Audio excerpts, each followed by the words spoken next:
Selamat pagi.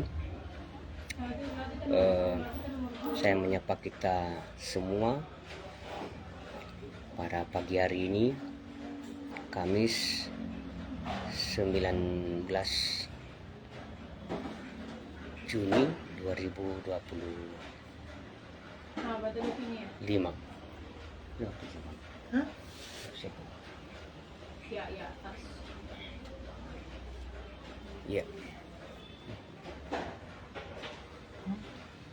Ya benar, hari ini hari Kamis ya. Jadi mohon maaf jika kadang lupa hari dan tanggal, mengingat terlalu banyak kesibukannya. Dan barangkali tidak perlu saya antar apa yang harus saya sampaikan di siaran langsung pada saat ini, di mana saya bicara melalui media sosial terakhir kali lebih 1 bulan yang lalu atau beberapa bulan yang lalu, dan saya kembali dengan siaran langsung ini, di mana sebenarnya saya memilih untuk mencoba tidak menyampaikan sesuatu melalui media sosial. Dan setelah saya berpikir matang-matang, maka saya memutuskan ini adalah cara terbaik kembali, mengingat jangkauan untuk bersosialisasi dengan orang lain ini sangat terbatas. Dan di saat itu juga beberapa bulan saya tidak bermedia sosial atau tidak bicara melalui video, rekaman, dan siaran langsung, maka serangkaian peristiwa kejadian kami alami, saya dan keluargaku, yang selama ini pernah saya laporkan, baik di Polres Nias mengalami penyerangan dan berbagai macam tindakan kriminal, dan juga tindakan tidak menyenangkan yang mengganggu kehidupan keluarga kami,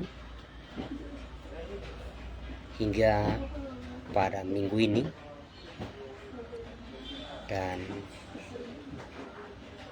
kami sengaja untuk tidak mengumbarnya selama beberapa minggu ini, tetapi pada akhir ini kami terpaksa menyampaikannya kembali di video siaran langsung ini supaya publik tahu. Dan sebelum kami berada di tempat ini, maka serangkaian peristiwa telah terjadi di rumah kami di Desa Lelegolu, Kecamatan Mandai, Kabupaten Nias Barat, yakni penyerangan yang dilakukan oleh para pelaku yang pernah saya laporkan di Polres Nias,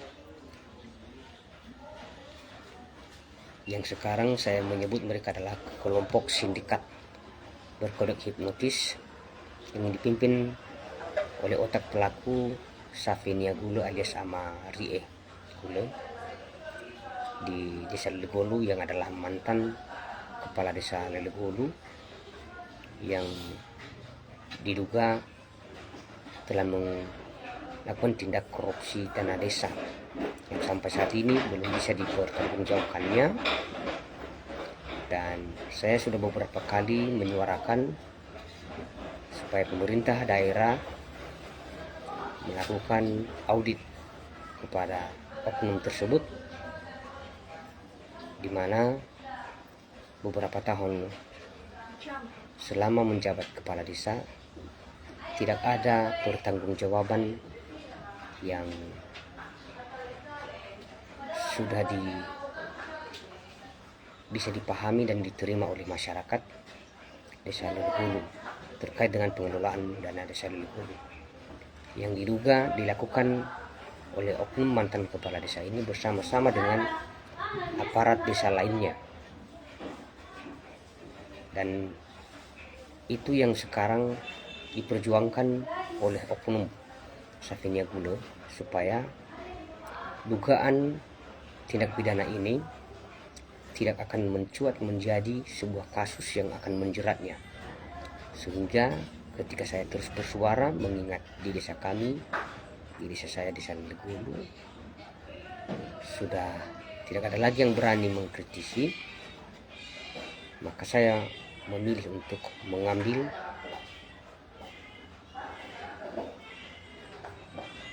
keputusan untuk terus menyuarakan hingga pemerintah Kabupaten Nias Barat dan kalau perlu BPK dan juga lembaga-lembaga pengawasan keuangan negara lainnya bersedia untuk melakukan audit kepada oknum pelaku yang diduga telah mengkorupsikan, menyelewengkan uang negara, dana desa Lelegulu selama bertahun-tahun sebelum PJ kepala desa memimpin desa Lelegulu. Dan pada saat ini saya memberitahukan bahwa saya dan keluargaku telah menjadi sasaran penyerangan mereka yang membuat kami sangat terganggu dengan modus memaksa saya damai tanpa harus mempertanggungjawabkan perbuatan mereka. Itu tujuan mereka. Jadi mereka memaksa saya untuk berdamai dengan tujuan supaya mereka tidak saya tuntut mempertanggungjawabkan perbuatan mereka. Sehingga ada beberapa oknum yang baru terlibat, termasuk pekerja di rumahnya, di usahanya, yang selama berbulan-bulan telah diutusnya untuk melakukan tindak kriminal kepada kami sekeluarga dan melakukan pengerusakan dan berbagai macam tindakan seperti pencurian uang di rumah kami, dan terlebih melakukan pelecehan dan tindakan tidak menyenangkan terutama kepada saya yang telah mengalami beberapa kali penganiayaan. Demikian juga ada oknum personil penegak hukum yang adalah anggota Polri yang bekerja di Polsek Mandege, Kabupaten Nias Barat, dan sudah saya laporkan di Propam Polres Nias, terus setia untuk mengikuti semua perintah dari Safenia Gulo ini.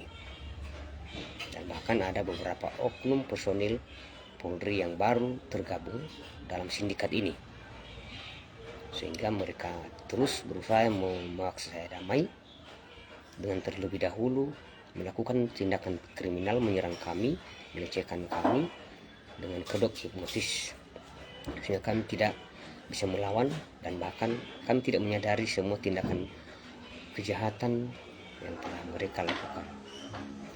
Nah, pada saat ini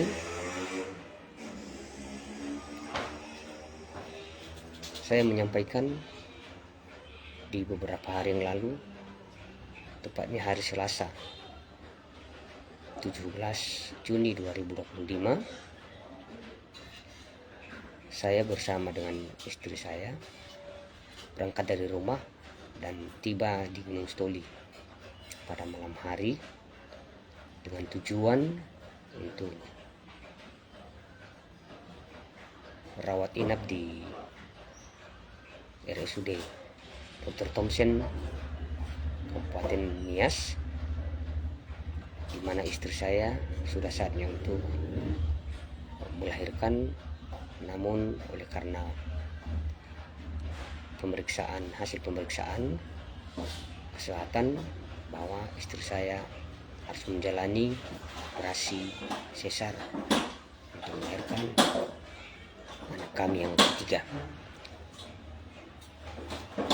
Dan saya memutuskan untuk membawa istri saya ya,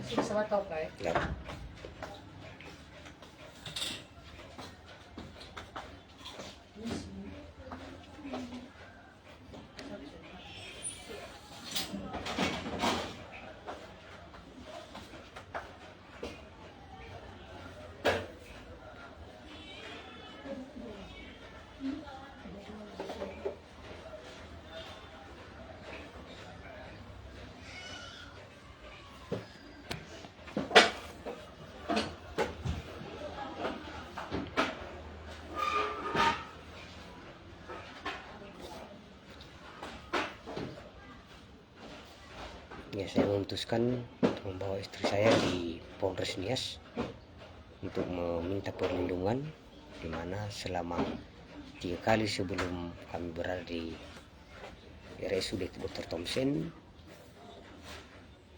kami terus diteror dan diserang dan diganggu oleh para pelaku yang menerobos masuk dan bahkan menyusup ke dalam lokasi RSUD dan bahkan masuk ke dalam ruang pasien di mana kami berada.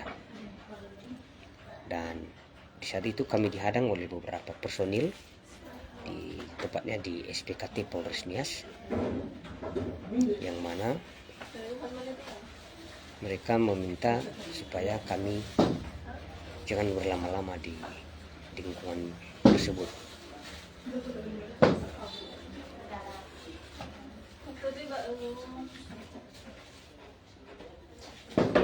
Atau artinya di sini bahwa kami tidak boleh berlama-lama di lingkungan Polres Nias.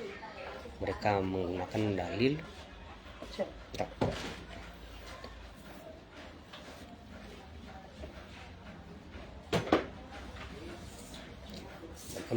dalil bahwa kondisi istri saya tidak bisa bertahan berada di lingkungan Polres Nias. Namun saya mengatakan bahwa sebelum kami mendapatkan jaminan perlindungan, maka kami tidak akan meninggalkan lingkungan Polres Nias. Dan mereka mengajari saya untuk menghubungi 110, di mana tiga-tiganya nomor handphone saya tidak terhubung di nomor 110 yang adalah nomor call center polisi. Ya, lalu saya menceritakan bahwa handphone saya pernah disadap oleh para pelaku dan barangkali kemungkinan besar bahwa nomor 110 ini sudah diblokir oleh mereka, atau boleh jadi juga pusat informasi atau pusat sistem informasi di Polres Nias telah memblokir nomor ini. Namun mereka menjawab bahwa mungkin nomornya yang bermasalah. Lalu saya mengatakan saya berterima dengan itu, dan kemudian saya meminta sepucuk surat sebagai pegangan saya bahwa kami dijamin keamanannya oleh Polres Nias. Mereka tidak membuatnya dan bahkan berupaya untuk menyuruh kami keluar dari SPKT dan menyuruh kami untuk langsung pergi ke rumah sakit umum.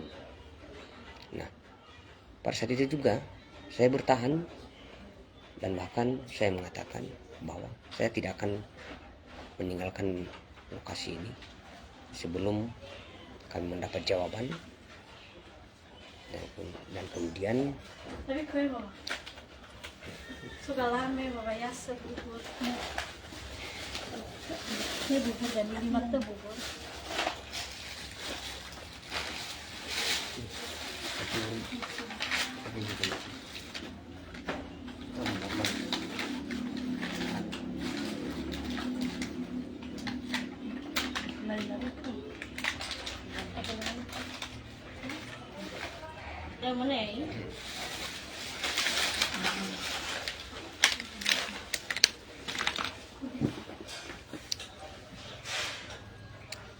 ya, saya lanjutkan.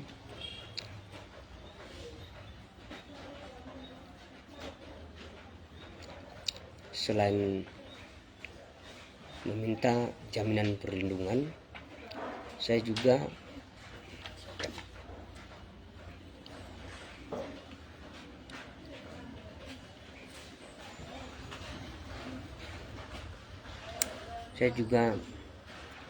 berniat menyampaikan laporan baru terkait dengan kasus atau kejadian peristiwa yang telah kami alami, yang melibatkan para pelaku yang baru di bawah kendali otak pelaku utama yang tadi saya sudah pernah sebutkan dan sudah saya laporkan.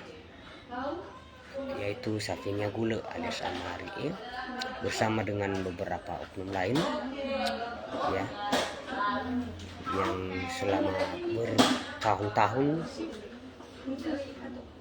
konsisten bersama-sama dengan Safinia Gule, yaitu Natalius Gule yang adalah pendamping desa Kecamatan Mandehe, yang dibantu secara konsisten juga oleh oknum personil Polsek Mandehe, yaitu Jaya Telambanua, yang katanya personil ini sudah naik pangkat menjadi perwira ya, menjadi perwira akhir-akhir ini. Itu informasi yang sudah saya dengarkan secara konsisten bersama-sama dengan Safinia Gule dan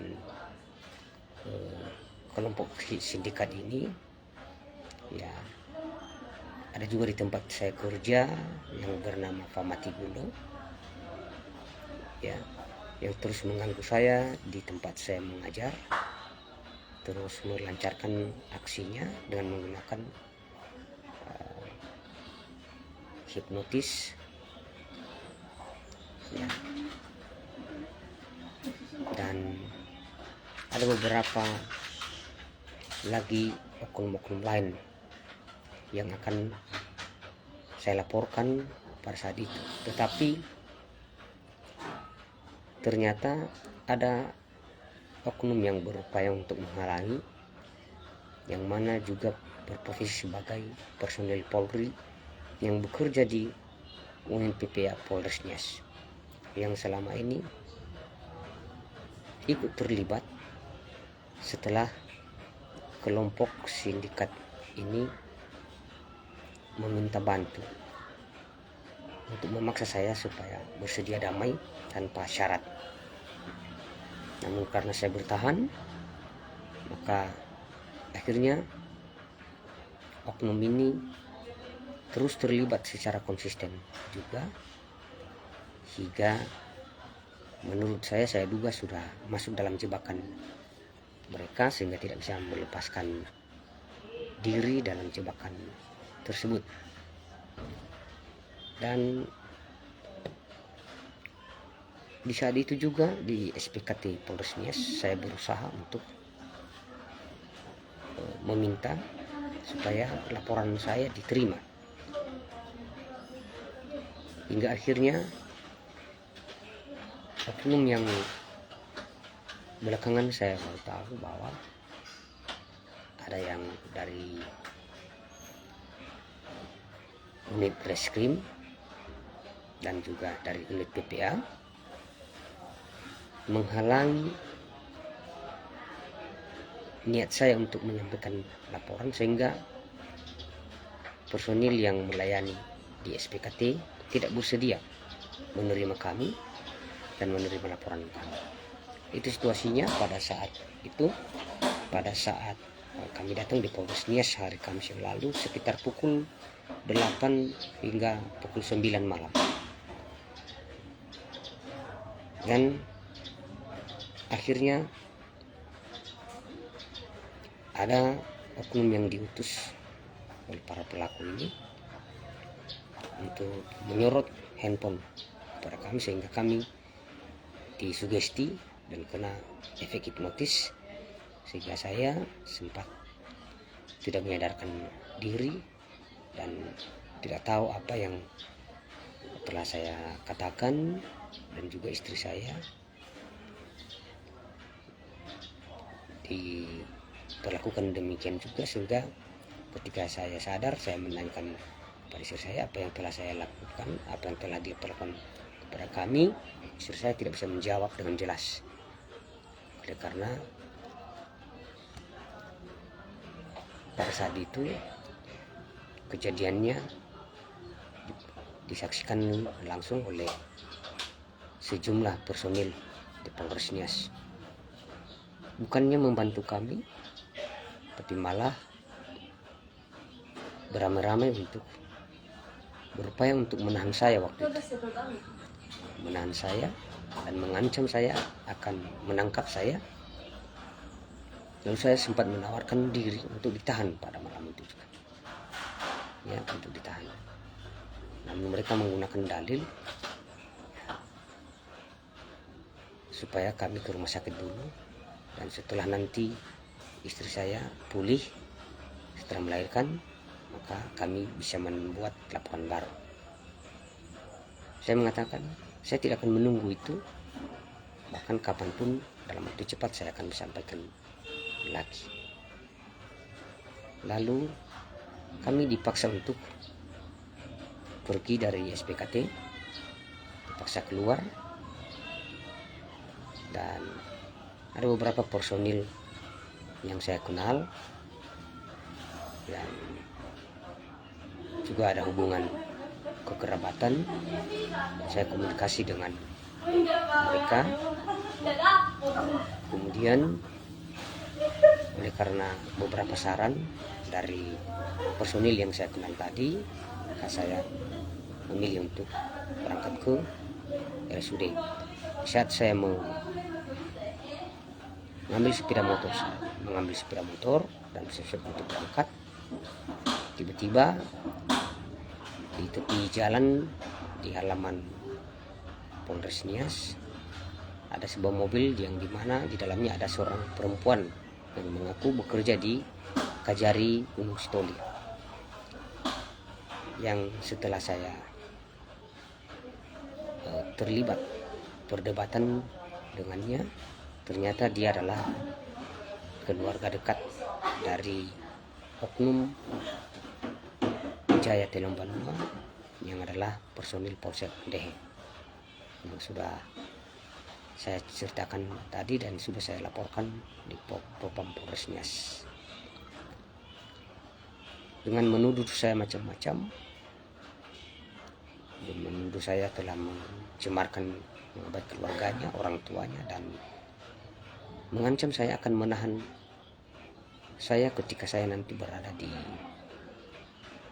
atau mencoba-coba berkunjung di Kajari Gunung Sitoli, dan bahkan mengancam saya akan segera ditangkap karena dianggap telah melawan pemerintah dan berbagai macam tuduhan-tuduhan lain.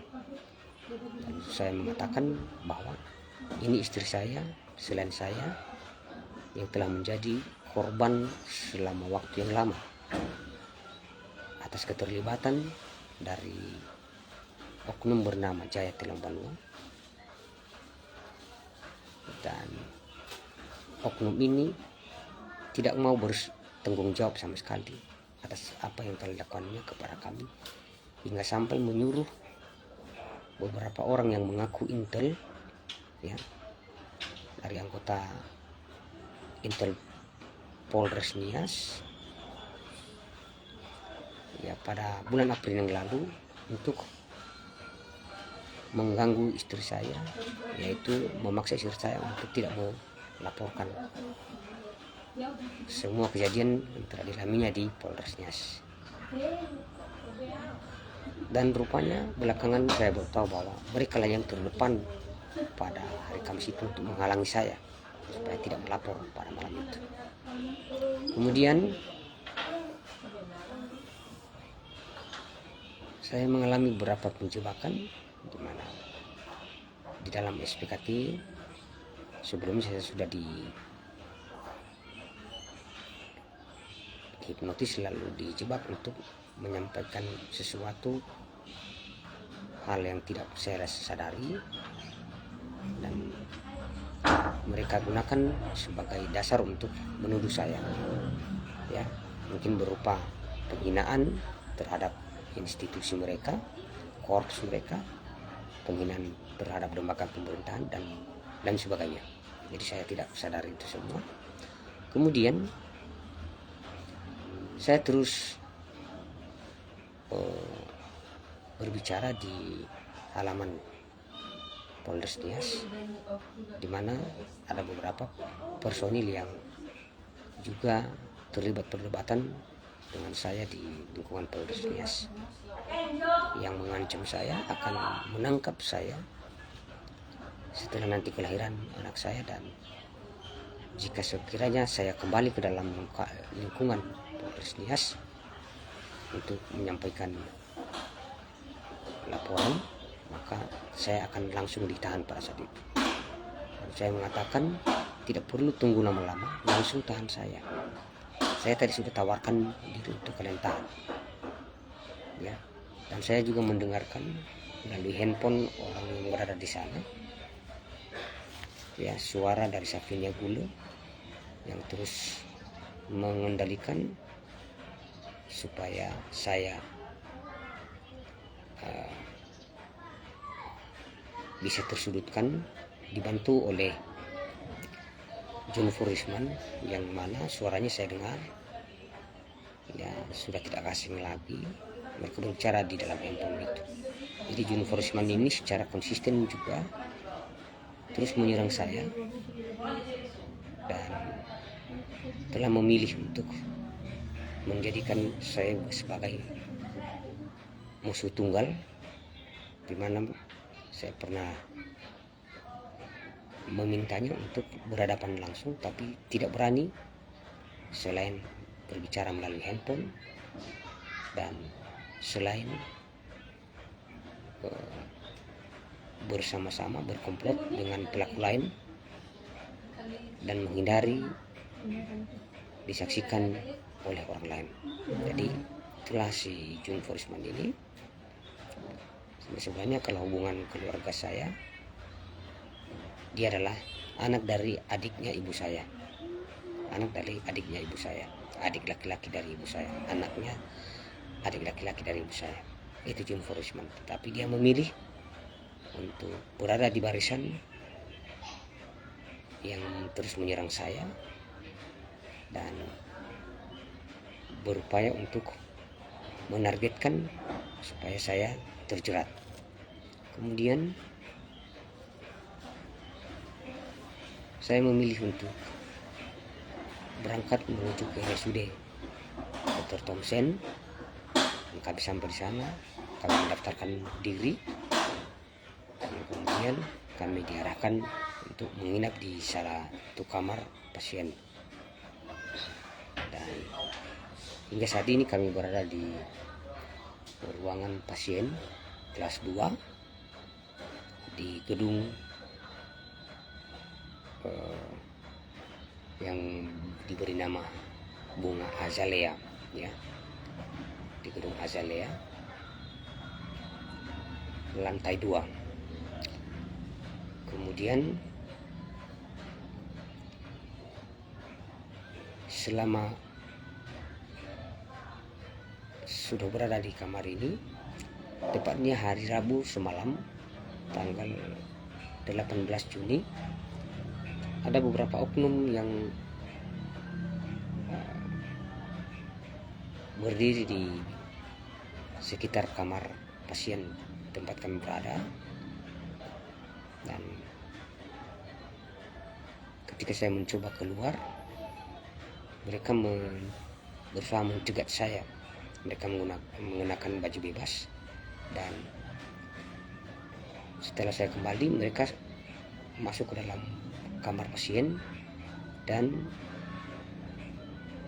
berbicara kepada istri saya, kemudian sambil melontarkan ancaman bahwa setelah nanti kelahiran anak kami, maka saya akan ditangkap oleh mereka. Setelah saya cari tahu, mereka adalah anggota personil Polri yang berprofesi sebagai intel, ya, intel. Lalu saya mengatakan, kenapa kalian sampai mengancam kami, mengancam saya? Katanya di saat peristiwa bulan April kemarin di lokasi Taman Yahobo dan juga di beberapa tempat, termasuk ketika saya berada di bengkel, mereka diutus oleh Jaya Telombanua, ya, untuk memaksa saya dan istri saya tidak melaporkan serangkaian kejadian yang telah dilakukan kepada kami.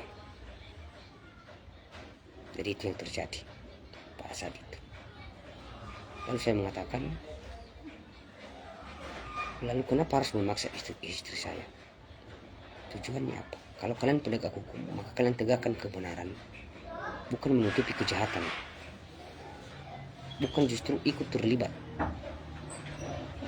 dalam membantu supaya tindak kriminal itu tertutupi dan tidak terungkap. Itu penegak hukum yang baik. Lalu mereka mengancam saya bahwa setelah ini saya akan ditangkap, dan foto-foto saya sudah disebarkan di beberapa grup media sosial termasuk grup WA. Lalu saya mengatakan tidak perlu menyebarkan foto-foto saya karena saya sampai saat ini belum memutuskan untuk melarikan diri. Saya adalah seorang aparatur sipil negara, seorang guru P3K, dan mungkin tempat tugas saya sudah diketahui oleh banyak orang. Dan selama beberapa hari ini saya berada di RSUD Dr. Thompson Nias. Jadi saya tidak akan melarikan diri. Dan dari apa yang telah ditunjukkan kepada saya berupa ancaman-ancaman bahwa saya dituduh melawan pemerintah, saya tidak akan menghindar dari semua tuduhan dan jeratan jika memang saya terbukti melawan pemerintah. Ya. Tetapi sih saya mengatakan bahwa saya ini adalah korban yang telah mengalami berbagai macam tindakan kriminal, tindakan tidak menyenangkan, penganiayaan, pengerusakan barang, pencurian uang, pelecehan, dan berbagai macam tindakan tidak menyenangkan lainnya. Dan juga istri saya yang telah berbulan-bulan dijadikan sebagai sasaran untuk dipermalukan, dilecehkan, dan bahkan dicabuli oleh para pelaku ini. Itulah keberadaan kami. Dan oleh karena itu saya bicara pada saat ini, pada hari Kamis 19 Juni, bahwa saya sedang berada di RSUD Dr. Thompson Nias. Ya. Jika seandainya ada yang telah mendapat foto-foto saya yang di situ saya dinyatakan sebagai target operasional, maka saya menyatakan pada saat ini saya sebagai korban yang telah berupaya mencari keadilan. Bahkan saya akan membuat laporan baru, tapi saya dihalangi oleh para oknum ini, termasuk oknum-oknum yang berprofesi sebagai anggota Polri. Dan saya akan terus berjuang untuk para pelaku yang telah saya laporkan dan juga yang akan saya laporkan. Tidak ada peluang untuk damai. Ya, saya sampai saat ini belum ada niat untuk ingin berdamai dengan kalian, karena kalian terus melakukan tindakan kejahatan secara brutal kepada kami, terutama kepada pelaku utama Safinya Gula. Ya, saya memohon pemerintah memberi perhatian untuk segera menindak orang ini. Ya, kepada pemerintah Nias Barat untuk segera menindak dan mengaudit orang ini, oknum mantan kepala desa Delegoro yang bernama Safinya Gula atau Amari ini. Ya, dia merasa leluasa dan merasa berkuasa, dan dia memanfaatkan begitu banyak orang. Dan setelah dia menyuap dan menyogok dengan uang, maka oknum-oknum yang berprofesi sebagai penegak hukum berada di bawah kendalinya. Ya, kemudian saya memberitahukan kalau ada yang sudah mendapat foto-foto saya di media sosial, inilah penampilan saya pada saat ini, versi pakai topi. Jika tidak pakai topi, inilah saya.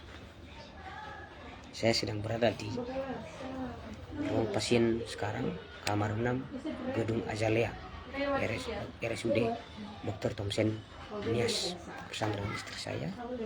Ini istri saya. yang nanti siang akan menjalani operasi sesar kelahiran anak kami yang ketiga. Nah, untuk oknum-oknum yang terus membuli kami bahwa saya dianggap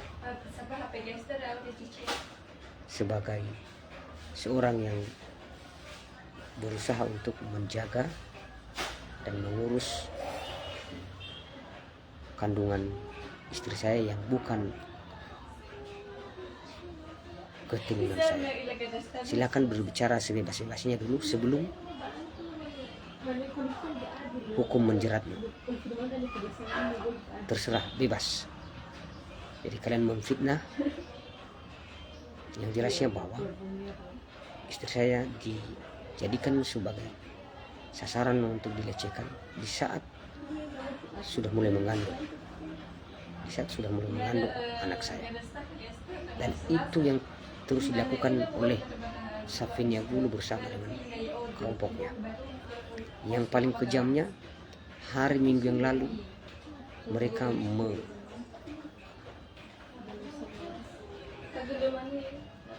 menuangkan minuman di mulut anak saya, bayi saya yang baru berumur 10 bulan. Ya, yang dilakukan langsung oleh Safinia Gulu bersama dengan kelompoknya hingga tidak menyadarkan diri selama beberapa menit. Dan akhirnya sampai saat ini bayi saya itu dalam keadaan sakit, tidak bisa makan dan tidak bisa minum. Itu yang dialami oleh bayi saya yang baru berumur 10 bulan. Baru berumur 10 bulan. Tidak tahu apa-apa. Betapa kejamnya para pelaku yang tergabung dalam sindikat berkedok di sini.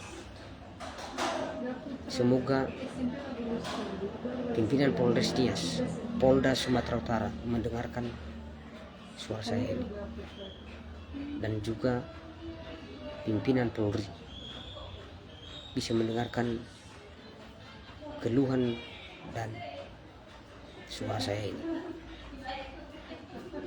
Saya sudah mengalaminya bersama dengan keluargaku sejak tahun 2022 hingga sampai saat ini. Dan mereka berdalil bahwa itu adalah hal yang wajar. Mereka mencoba untuk membenarkan semua tindakan kejahatan mereka di mata orang lain, sehingga ada banyak orang yang diyakinkan dengan tindakan-tindakan mereka. Kemudian dengan berbagai macam cara mereka menjebak saya untuk mendapatkan dasar-dasar yang kuat supaya saya terjerat, dan akhirnya saya bisa dinyatakan sebagai seorang yang melanggar hukum. Tidak apa-apa, saya sudah bersedia untuk itu.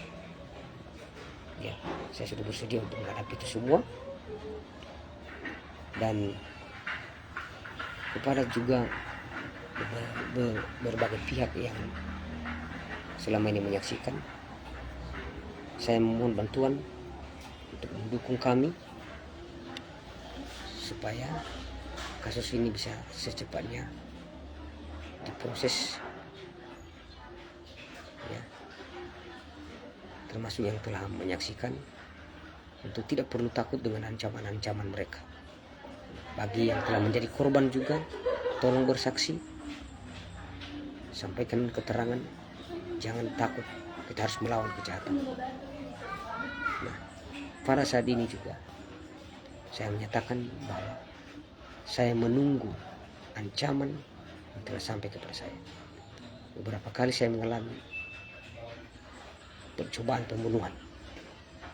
Saya diculik, dianiaya, dibawa ke Polsek Mandai waktu itu, pada waktu malam, dan bahkan dibawa ke satu tempat, bahkan nyaris dibuang ke sungai. Saya sudah mengalami itu semua. Istri saya menjadi sasaran untuk dicabuli oleh para pelaku. Maka kami sudah mempersiapkan diri, karena jangankan masa depan, nyawa kami sudah kami pertaruhkan. Saya secara pribadi tidak akan membuka peluang damai kepada para pelaku. Siapapun yang menjadi deking, dan juga yang mendukung dari belakang, maka saya siap untuk berhadapan dengan kalian. Ya. Sekali lagi, saya memberitahukan bahwa keberadaan saya pada saat ini berada di RSUD Dr. Thomsen Nias, dan saya tidak akan melarikan diri. Jadi tidak perlu sok-sokan untuk membagikan foto saya, memantau keberadaan saya seolah-olah saya adalah buronan. Jika kalian berani, maka jangan pernah melarikan diri dari semua aksi-aksi kalian yang disaksikan oleh banyak orang, termasuk yang semalam di sini. Jangan takut disaksikan oleh orang lain. Jangan takut. Biarkan orang banyak menyaksikan tindakan kalian. Tapi ujung-ujungnya saya dihipnotis supaya kalian bisa melarikan diri, bisa menghindar tanpa sepengetahuan saya. Itu yang kalian lakukan. Nah, pada saat ini saya sudahi dulu siaran langsung ini. Dan kalau ada yang bertanya kenapa saya bisa berada di sini untuk mengurus istri saya yang akan melahirkan, saya sudah mendapatkan izin dari pimpinan sekolah saya, pimpinan tempat saya bekerja. Ya, sebagai ASN saya sudah mendapatkan izin. Itu saja pada saat ini. Saya mengucapkan terima kasih atas perhatiannya. Selamat pagi.